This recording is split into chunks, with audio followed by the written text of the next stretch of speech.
I'm going to take a couple minutes and talk about heavy metals, and I'm going to talk fast because I was asked to do this in under 5 minutes. And with 16 years of research and really understanding how pervasive heavy metals are, this is going to take a long time, but we're going to try to go quick so you get a really good understanding of the issues with heavy metals, which primary heavy metals are the baddest boys on the block, so as not to go too in depth, and why the juice cleanse, the liver cleanse, the kidney cleanse, the GI cleanse that you might think are good detoxes are nowhere near what you need to do. So first, what are heavy metals? Heavy metals are, when we talk heavy metals, they are the pervasive damaging metals like mercury, cadmium, arsenic, lead, aluminum, cesium, strontium, gadolinium, the guys you can see behind me. Those are what we're going to refer to as heavy metals. The one you see with the asterisks here on my right, mercury, is the worst neurotoxin known to man. And this is important because what science has shown and what most of the data published on heavy metals has shown is that mercury not only is the worst neurotoxin known, it's probably the most toxic metal that is in our environment that damage us most heavily. And we'll look at that here in a second. But it also makes all of these other metals worse. So it also shuts off your body's ability to produce glutathione, which is our natural detoxing antioxidant. It's our master antioxidant, and it shuts off methylation. Well, methylation is your body's natural process for detoxifying toxins. So mercury alone makes everything else worse, the worst neurotoxin known to man, and it shuts off your body's ability to get it out. Here's the worst part. We're all mercury toxic. So 30% of the mercury that's in your mom or was in your mom was pushed into you when you were in the womb. And the Environmental Working Group, as of about 15 years ago, continues to find over 200 chemicals, toxins, pollutants, carcinogens, heavy metals, and such in cord blood of infants born over the last 15 years. So they're highly pervasive. They're in you from conception. And then we have exposure in the water you're drinking, the air you're breathing because of aluminum and other metals that are in the air from chemtrails and such that are continually sprayed. You have inoculations that have adjuvants like mercury and aluminum in them. So they're being injected into you and into your kids. And we're going to look at some of that really quickly. So like I said, these heavy metals don't stay in your bloodstream. They don't just go into your kidneys and liver and stay in those areas. So you can do a kidney or liver detox over a couple of days and get rid of them. Here's a couple key things. Mercury, neurotoxin. Also hormone disruptor. It will mimic estrogen. So it blocks estrogen binding sites. And a lot of these heavy metals will mimic other essential metals like calcium, magnesium, potassium, and such. So they block the good guys from getting where they need to go. So your mineral deficiencies and your issues with bodily functions aren't due to the fact that you can't assimilate nutrients or you're not getting them in. The problem is you're completely polluted, and the heavy metals and toxins that are in your system are overriding your body's ability to function properly. So the one thing that you can do to get well is get this stuff out, but get it out of your body in the areas that it's stored and sequestered. So mercury, aluminum, and lead, neurotoxin. Lead loves bone, so does strontium. So let me go down my list here. Lead and strontium in bone. So strontium 90 is found in, what is it called? I'm having a break. Nuclear reactions. So with the Fukushima meltdown, with the Chernobyl meltdown, and the blowout that those had, they're in the environment, they're in the water supply, they're in us. Cesium-137, which is also from Fukushima and Chernobyl, loves cardiac tissue. So you have these metals that don't just stay in your bloodstream. Once you're exposed to them, they don't end up in a couple organs. They're everywhere, and they're highly pervasive. So let's do two things. I want you to look at two slides here real quick that are going to touch on some things. And we're going to look at what mercury does, because like I said, mercury is the worst neurotoxin known to man. So let's look at some of the organ systems that mercury is known to disrupt.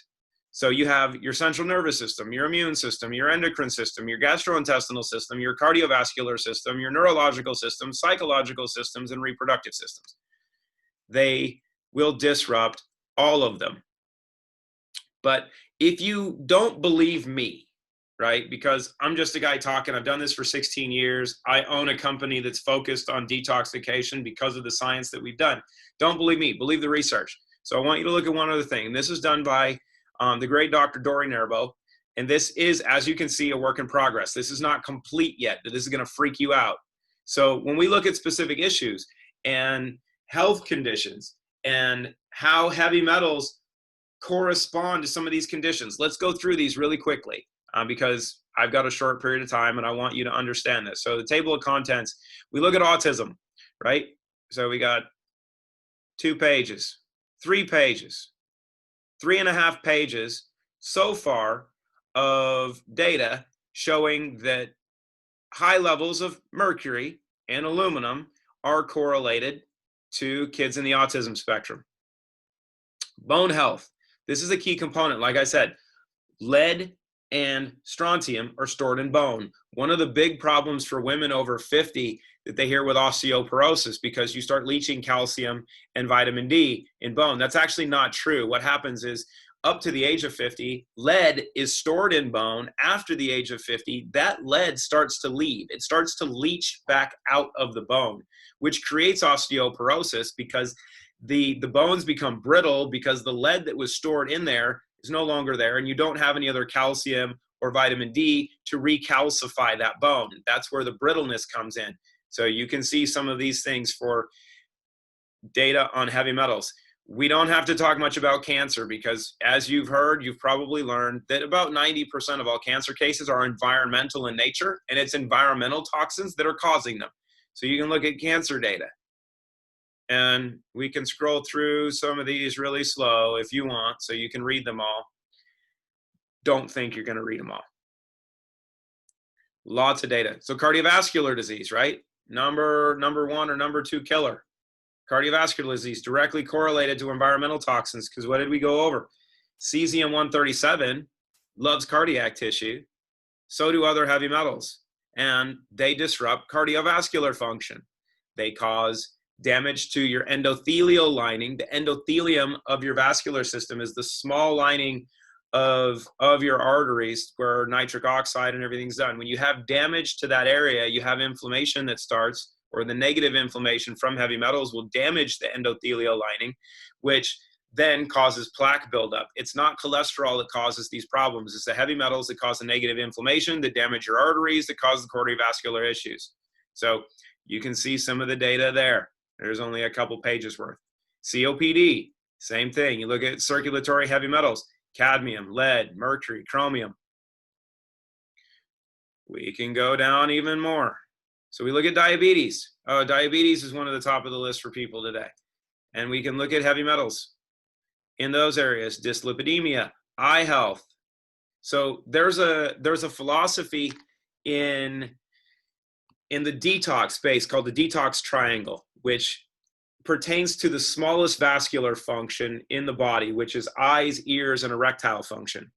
And that's where you start to see degradation early a lot of times. So when you think that your vision getting bad and your hearing getting bad is part of the aging process, it's not. It's damage from heavy metals and environmental toxins that are building up in those areas that inhibit proper function. So the degradation of your vision or your hearing, in men, it's selective. Our hearing is selective. Women, we just won't hear you.